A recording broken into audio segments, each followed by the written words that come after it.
Now that I get to actually like watch most of the game, let's do a deeper dive into that game.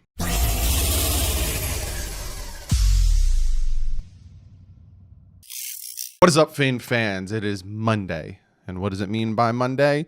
Deeper dives. Now, I normally do deeper dives just for the wins, but I noticed you guys really like these deeper dive videos, so I'm going to start doing deeper dives also for losses. But before, and I also, I had a big, huge collab with Josh Houtz for the preview of the Dolphins taking on the Kansas City Chiefs. I'm not going to say unfortunately, because it was one of the greatest things that ever happened to me. My daughter was born on Friday at 3:23 a.m., so I was unable to record and upload that collab with me and Josh. So that will be in this video. I'm going to throw it in this video after before I do a deeper dive. I'm going to throw in me and Josh's conversation. It was a great conversation. It was before the Chiefs game, so I asked him a lot about the Chiefs game. You could see if any of that premonition came true and if what we said, if it did happen, would have helped us win. We also talk about the future of the team. So I'm going to throw that before I go into my little stats and deeper dives, because it was a great conversation and I love Josh, one of my cool dudes. Also, got to shout out my boy TD Fins Talk. I know some of you guys don't like him, and I don't understand why. Love my boy TD. He gave me a big shout out on his live stream talking about that my baby was born and all this stuff. TD, if you're watching this, I hope you are watching this. I love you, man. Also, Reason from Finside the NFL. If you guys don't know, Reason today is also having his second child and going through the same thing I went through on Friday. So Reason, we're all here for you, buddy. We hope everything goes smoothly. Hopefully your baby comes out perfectly healthy, and we're all praying for you, Reason. I hope you're watching this, and a shout out to you. So wanted to get those shout outs out of the way.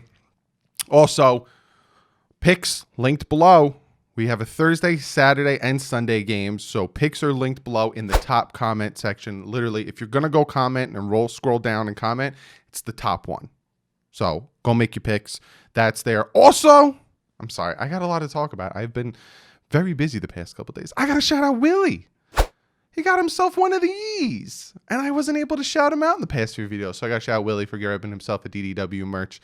If you guys want to grab some, you see where it is. It's linked below. Also, if you want to grab yourself a patch, and if you want to grab yourself, I'm trying to pick it up while I'm still recording this very awesome Don Shula patch. They also have t-shirts and great things. Go to patchvibes.com, use the promo code DDW, and you get yourself 20% off.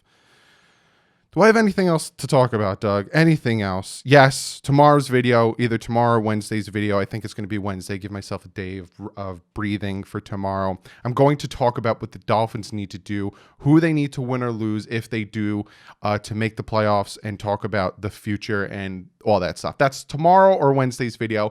I think that's it. That's it. That's all I got to say. Let's jump into what me and Josh talked about last week. I got my guy Josh here. We're going to be talking about the Kansas City Chiefs coming down to Miami to take on these Dolphins. First off, Josh, how you doing, bud?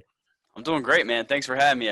We were talking about it. We were kind of playing a little bit of a cat and mouse chase to get this going, but we finally got here, and I'm excited, man. 8-4 and a huge game on the way against the Chiefs.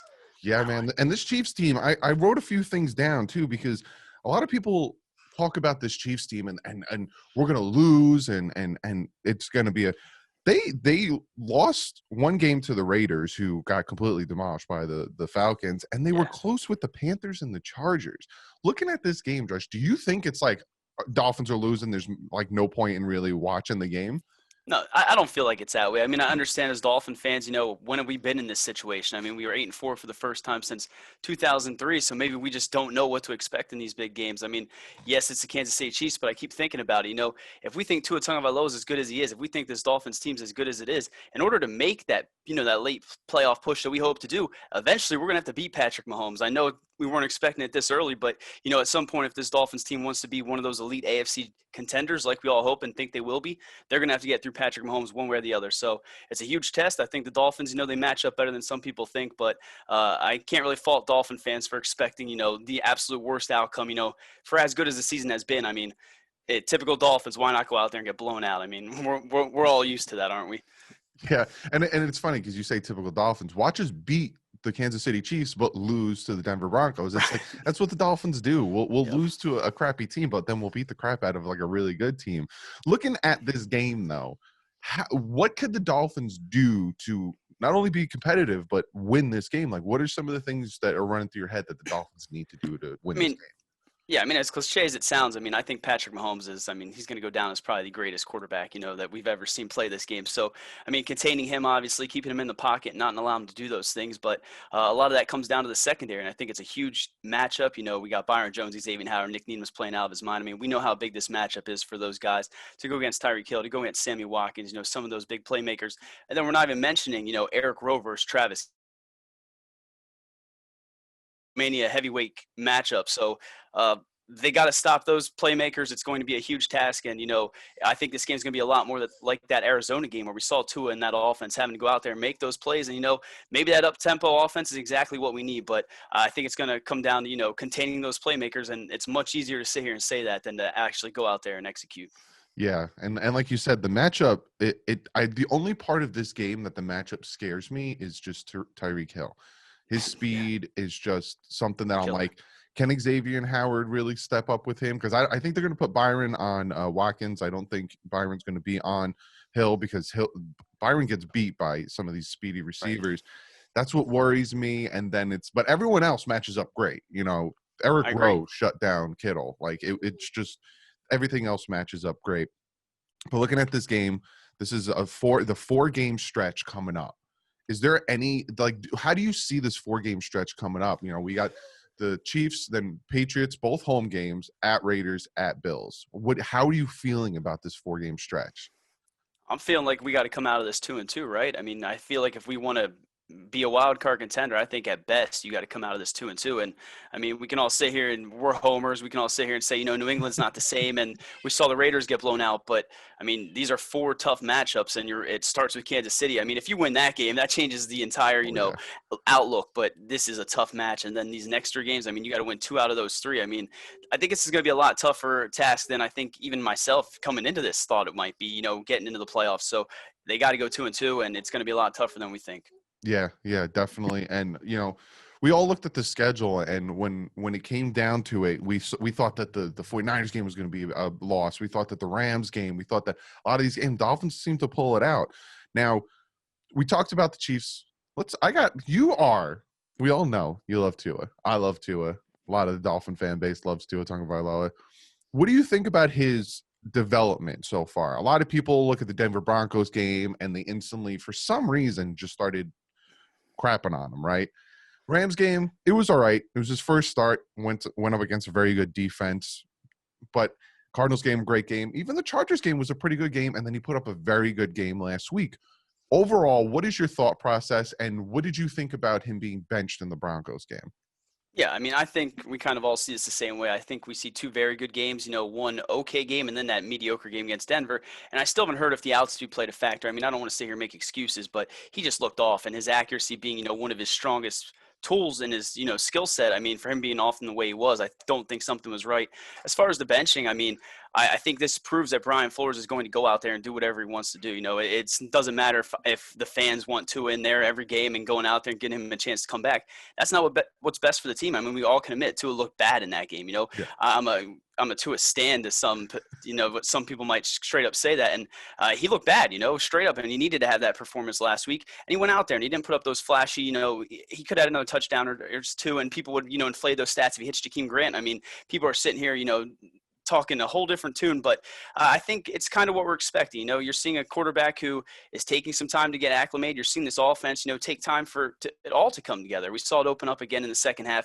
He doesn't have those same weapons that he's used to at Alabama. So I think if Justin Herbert wasn't doing what he's doing, I don't think that people will be putting all this pressure on Tua, and I think it's just unfair. I think, even for Justin Herbert, I was a big Justin Herbert supporter, and people were, oh, nice job seeing that. Dude, it hasn't even been a full season. Let's all temper expectations, and no one should be taking a victory lap on any of these guys. Let's let them, play more than one season before we can sit here and finish the chapter. But I think Tua is doing exactly what's expected, and again, this offense has to open up, and he has to be a huge part of that if they do, again, want to go 2-2 this last 4 games. Yeah, and I talk about this a lot because a lot of people who are against Tua see it's because of all the hype that he got coming out of the draft, which I understand. But a lot of us level-headed Tua fans never really thought Tua was going to come in and have a Dan Marino, 1984, 1985 season. We thought he was going to come in and be solid. And people have to remember the kid hasn't played football in over a year when he started. So it's like he's a little rusty, but I think he's doing really well. One last thing I want to talk about is offensive line.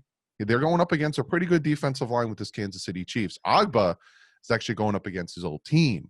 But Taco the Charlton. offensive line. I was just thinking Taco Charlton, right? Those two guys kind of Yeah, switched. I forgot Taco's on They both Kansas got a City revenge game Chiefs. coming up. I just thought of that before we came on the air. That's going to be fun. It's going to be so. This offensive line, in your mind, what is causing us not to be able to get the run game going? And why all of a sudden these because we were really good at pass blocking, but it seemed like these last 2 weeks struggled with giving up a ton of pressure and a ton of sacks. What do you think is the reason for the running, and why do you think there was such a regression with the pass blocking? Yeah, I mean, I'm really not sure, and it's hard to sit here and really critique that run game when we saw how well they played last week. I mean, it's even crazier to sit here, and I keep thinking about this, but it almost looked like the offensive line may have sort of played better once Eric Flowers went out there and they moved Jesse Davis. It's just weird to say. So I don't know what it is. I think maybe Denver's defensive line being much better than many of us expected, but it has to be something that the Dolphins work on. We have to be better against the run. I mean, we saw it last week, but how much of that was because they weren't really worried about Brandon Allen? I mean, you're going against Clyde Edwards-Helaire, you're going against Le'Veon Bell. I mean, you're going against, again, the most explosive offense in all of football. So we can sit here and shut down their receivers all day long, but if we can't stop the run game like we've proven all season, it's a whole different story. So, I kind of went on a spitball there on the run defense, but as far as the run game is concerned, I don't know what I was doing. I'm so sorry. Myles Gaskin at 141 yards total last week. I mean, he came in at 90 yards on 21 carries. I mean, so we saw a little bit of progress there. I'd like to see DeAndre Washington get more involved, but I don't know what they're going to do with the offensive line. They continue to say best 5 players will play, and we'll see if that's true. Yeah, sorry man. about that. That's cool, man. I went on a whole spiel about this run defense. I don't know where that was pent up, but I brought up the defensive line with Agba. I brought up all these great things. So I'm gonna let you get out of here. But last thing, I'm not gonna make you have a score prediction. I'm not even gonna make you pick a winner. But like I said in the beginning, what are your percentages? What chance do you think the Dolphins have of actually beating this Kansas City Chiefs team? Okay, well, I mean, I look like I'm crazy, and I may as well just go out there on a limb and just say 34-31 Dolphins. Jason Sanders hits a game winner. I won't even bother with percentages. I mean, we're 8-4. Why not just go crazy and say there's a chance they win this? I mean, if we're going into this game not confident, what are we even doing here? So 34-31, Jason Sanders, game winner, but I think we all know it'll play out much differently than I just predicted. Yeah, man. But thank you so much for coming on, Josh. Where can my guys find you? I write for the Fin side. I write for 5 Reasons Sports, write about video games for Operation Sports, and I'm on Twitter at Houtz, Houtz, and that's pretty much it. Yeah, man, this guy's everywhere. Thank you, Josh, for taking the time. Thanks for having me, man. Always a blast to have Josh on. If you guys don't follow him on Twitter, be sure to follow Josh Houtz on Twitter. He does the All 22, breaks down a film, great writer. Good friend of mine. Go and check out Josh. So let's talk about deeper dive. Let's do some deeper dives into yesterday's game. And we lost. And at one point, I thought we were going to get our butts slapped. We were down, we were up 10-0, and then we were down 30-10. And I was like, what is going on? But this Dolphin team is resilient. Devontae Parker gets banged up. Bobby McCain gets banged up. A ton of people start getting banged up. Gesicki unfortunately gets hurt. Grant starts to get banged up. Grant had a very horrible game. But Tua Tagovailoa was like, I got this. I got no running backs. I got Bowden. I got Perry. I got Matt Collins. I got Shaheen. I'll make it work. And he made it work. He brought him within 8. But unfortunately, the Dolphins couldn't make that stop on 4th and 1. They threw that quick pass to Tyreek Hill, who is just a monster. If you notice, Tyreek Hill's 2 touchdowns is when Bobby McCain was out. And you'll start to notice when pieces start to get taken out and you'll start to see a slack in the play, you'll start to appreciate those pieces that get taken out. A lot of people poo-pooed at Bobby McCain. He shouldn't be playing at safety. I was one of them. Not even going to say I'm not one of them. I was one of them. I was like, maybe we should move him back to slot. But then once he got out, you saw Tyreek Hill doing his thing, and you're like, and that's because Bobby McCain's that good. Byron Jones goes out. We had the bad game against the Bills. We had the bad game against Seattle. Byron Jones comes back in. All of a sudden, they stop throwing him. They start throwing to X. X has 9 interceptions, leads the league in interceptions. Byron Jones is an asset. Kyle Van Noy is an asset. He goes out and then comes back in. He has a 3-sack game. So we start to see these things as players goes out and comes in, right? So yesterday, at one point, we were without the top 6 pass catchers on the season. And Tua still did his thing. And Tua still marched down the field 73 yards to bring them within 8 points. And a lot of people, I don't like doing this because I do feel like it like divides the fan base. I'm still getting comments talking about how Tua didn't play well. Tua sucks. And I will say this. There's some people who initially said Tua sucked that came back and said, I'm not a big Tua fan, but I like the way Tua played. I think he's improving, and I think he's playing better. And you know who you are. I commented on your comment saying I appreciate the unbiasedness. But there's still people who say Tua sucks. After yesterday's game, playing with no running game, the offensive line was struggling, going against Jones coming up in their face consistently. And his wide receivers were out. And then Gesicki goes down. But yeah, real quick, let me give you an injury update. There is none, right? Devontae Parker, Gesicki, and Grant are kind of the big names that are banged up. Brian Flores says it's too early to tell. So when we find out if they're playing against the Patriots, we'll know. I would love for them to play against the Patriots because we need to beat the Patriots. Again, that's a video for tomorrow or Wednesday where I talk about what the Dolphins need to do and if we fall here. And if I got a bunch of scenarios that I'm going to map out, and tell you guys. That's either tomorrow or Wednesday's video. But yeah, he didn't give us much of an update on Devontae Parker or Grant or Gesicki. Gesicki looked like he dislocated his shoulder. And I've dislocated this shoulder twice. It sucks. It does suck. Up a real quick image from the Miami Dolphins talking about their ranking. Points per game, we are ranked second in 18.8. Offensive third down perception, we are ranked first. The Dolphins are pretty good at stopping them on third down. It's just the first and the second. They tend to, again, it's in between. They are a bend not break defense, and they're a top defense. Sacks, we were ranked 13 with 34. 34 sacks. Last year, we had 22 of all of last year. 34 so far. And takeaways, the Miami Dolphins are tied for first.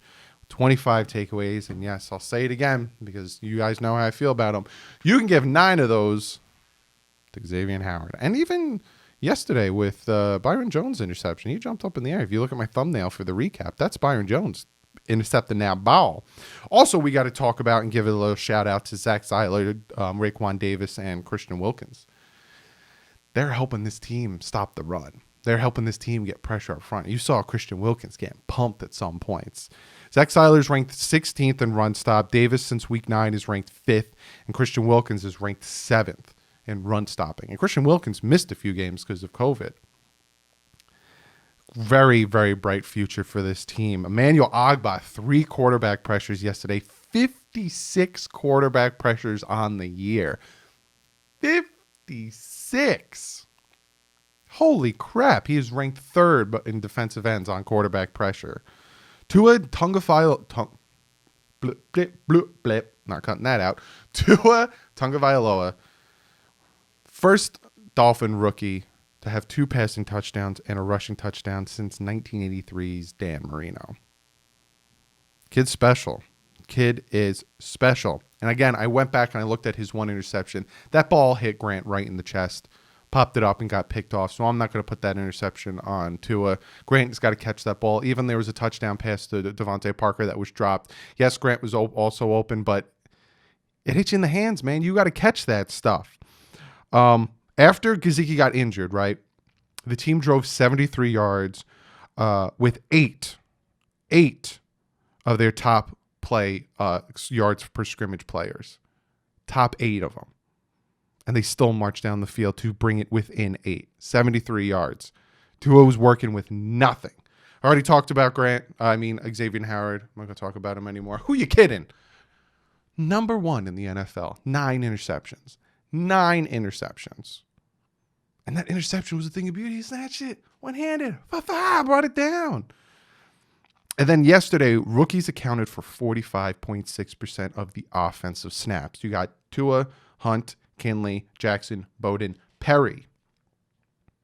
That is a lot of offensive rookies, and that is the reason the offense is struggling. There's going to be a time for me to break down who the Dolphins should bring in, who the Dolphins should draft, all that stuff. If you want to, because a lot of you guys asked me if you want to top of my head, they do need some playmakers. Yes, we do have Preston Williams, but Preston Williams does have his dropsies. Devontae Parker, this is his first injury and taking him out. Hopefully he comes back, but we need more players. Hopefully Bowden steps up and he becomes a good slot receiver for us, but we need more players. Running back. Offensive lineman. Yes, we have Jackson, we have Kinley, and we have Hunt, but we need another we need an athletic guard. Because if you don't want it to run up the middle, you need those athletic guards. But yeah, that. But yeah, there's a deeper dive. Like I said yesterday, we went down by 20. And you're playing the Kansas City Chiefs, you go down quick. Because they have speed and they have the play style. But the resiliency of this team to bounce back, I don't see why they can't beat the Patriots and the Raiders. I really can't. I can't see why they can't beat them. I'm going to get to comment of the day because it kind of intertwines with that. But I'm telling you, I think we found our coach. It's still his second year, but it's the first year in a rebuild. No one thought the Dolphins would be sitting at 8 and anything at this point in the season. And we're sitting at 8 and 5, still 7th in the playoff. So I'm very excited for this future. Be sure to comment below. Now that you have a day to digest yesterday's game, what did you think of yesterday's game? Some of the ups, some of the downs. What did you think about the injuries? All that stuff. Be sure to comment below. I'm going to get to one of you guys. Comments of the day. This one comes from John Buckley, and John says, unpopular opinion, but I think Bills winning Sunday may help us.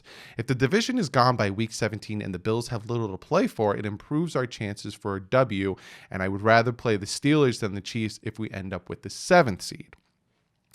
And I picked that one because a lot of what's going to be happening for the next 3 weeks is playoff based. It's a lot of me telling you who needs to win, who needs to lose, depending on how we play to make the playoffs. And yes, I want to make the playoffs. If you don't want to make the playoffs, I don't know what to tell you, but I do want to make the playoffs. Fortunately, the Bills won last night. I say unfortunately not because, well, I hate the Bills because they're division rivals, but also there's some Bill fans that are just, ugh. But there's some Dolphin fans that are just, every fan base has those fans that are just, and the fact that they're a division rival and now we're going back to the 90s, it's Dolphins, Bills, it just makes it worse. Like Steelers, I understand, like you lost to the Washington football team, bounce back, and then Ben Roethlisberger throws that pick 6 before the half, and I was just like, it was funny. My fiance started laughing because I think there was like 5-6 minutes left in the fourth quarter. I turned it off. I said they're going to lose. She told her mother, she was like, he does that. He knows when a game's going to be over and he just turns it off. Because it hurts him. But this is what John says isn't wrong. You know, there's a possibility going into week 17 in Buffalo. They rest their starters. If we play the Bills week 17 without Josh Allen, we're winning. Plain simple. Josh Allen is the X factor that makes me worried. Without Josh Allen, the Dolphins are winning that game. And if it predicates on the Dolphins need to win the next 3 to make the playoffs, it's a good possibility if they clinch the division. Now that they're up 2 games, it's going to be hard to catch up to them, especially with an easier schedule than us. So I wouldn't be surprised if the Bills end up taking the division. And if that does happen, I will come on here and congratulate the Bills. It's nice to see somebody else but the Patriots win the division. So that is the video, fellas. Be sure to comment below so I could pick your guys' comment of the day. Also say comment of the day if you want to be in comment of the day. You don't always have to comment it below. You can go on my Twitter or on my Instagram and you can do your comment of the day there as well. I might at the end of the year do a big Q&A again, do something fun for you guys. So comment below, Twitter, Instagram. Be sure to check out Fanatics Network, a very, very good site that I'm a part of. They have a ton of good Dolphin podcasts over there with Perfectsville, their own podcast. Be sure to go over, check it out. They have the YouTube channel and the website, fanaticsnetwork.com and Fan to Fan Network. Be sure to check them out. Jason Sarney put up his first article last night attached to my video. Like I said, me and him are partnering with Fan to Fan Network. We are the Miami Dolphins ambassadors. So be sure to go over and check that out. Other than that, I will see you guys, like I said, either tomorrow or Wednesday, depending on how I'm doing mentally. Having a new child is a crazy thing, but I love every minute of it.